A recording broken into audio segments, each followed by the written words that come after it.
ओम शांति। आज हम अभ्यास करते हैं सहन शक्ति का। मैं आत्मा उस फलदार वृक्ष की तरह हूं जो मीठे फलों से भरा हुआ है, अर्थात परमात्मा के दिए हुए ज्ञान, गुण, शक्तियों से भरपूर है।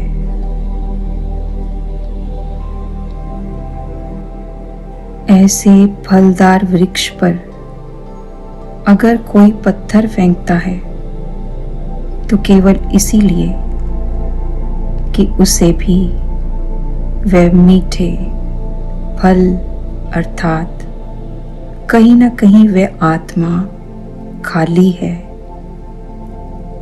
भूखी है, मीठे को तरस रही है, शक्ति विहीन है, अंधियारे में है, ज्ञान की रोशनी मांग रही है, विकारों के वश है, गुणों से भरपूर होना चाहती है। ऐसे में मैं आत्मा उन आत्माओं को सहजता से उनके फेंके पत्थरों को अर्थात कटु वचनों को या क्रोध हो या कोई अपमान से भरे शब्द हों,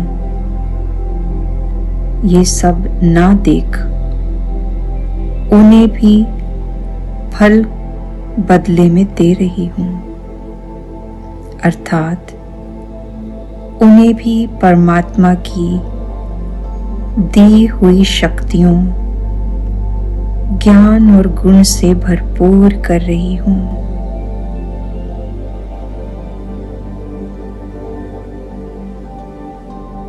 ये सहन करने की शक्ति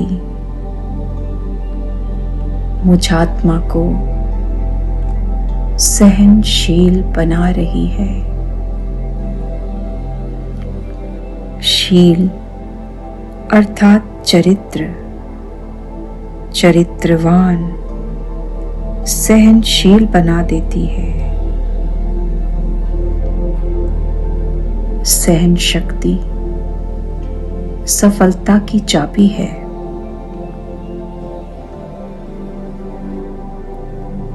सहन करने के लिए हमें स्नेह, प्यार, क्षमा जैसे गुणों को अपनाना होता है। शुभ भावना, शुभ कामना से आसुरी वृत्ति वाली आत्माओं को परिवर्तन करना होता है।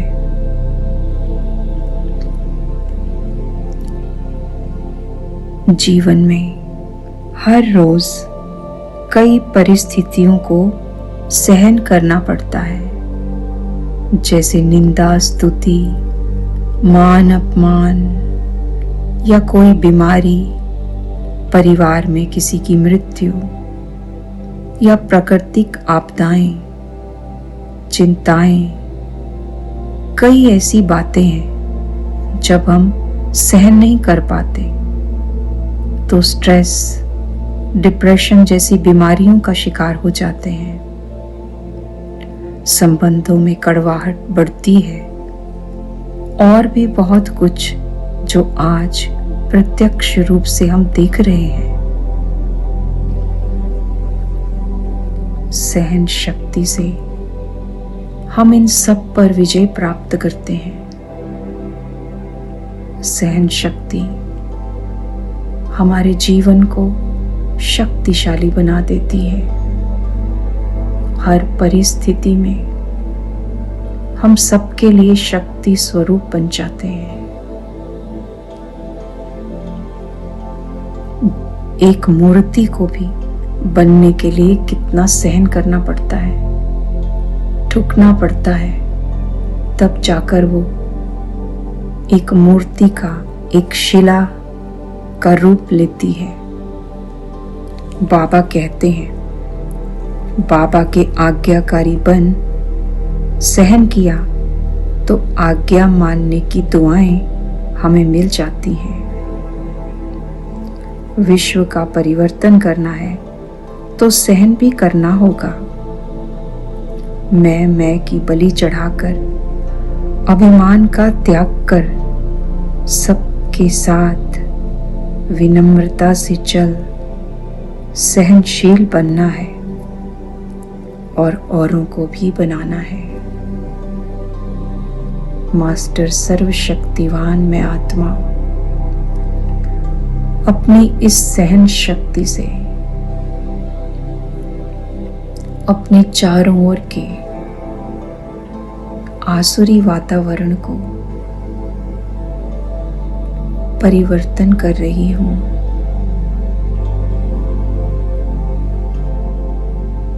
किसी की नकारात्मक ऊर्जा का प्रभाव मुझ सहनशील आत्मा पर नहीं होता। सहन शक्ति मेरा कवच है। मैं फलदार वृक्ष हूं जो सबको मीठा फल देने वाली हूं।